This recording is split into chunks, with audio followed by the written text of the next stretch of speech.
என் மனச மாமனுக்கு பத்திரமா கொண்டு செல்லு. இன்னும் என்ன வேணும்னு உத்தரவு போட சொல்லு. கொத்த மஞ்சள் தான் அரைச்சு நித்தமும் நீராட சொல்லு.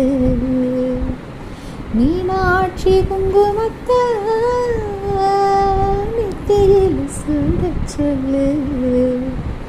சொன்னத நானும் கேட்கிறேன், சொன்னமே அங்க போய் கூறிடு.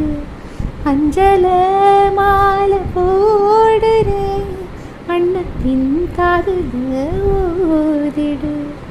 மாமனப்புத்தான் மாச கணக்குல பாடா படுத்ததென்னையே, புது பாட்டா படிச்ச முல்லையே. ஆள போல் வெள்ள போல் ஆழம் விழுது போ, மாமன் நெஞ்சில் நான் இருப்பேனே. நாள போல் ரெண்ட போல் நாளும் பொழுது போ, மாமன் நெஞ்சில் நின்றிருப்பேனே.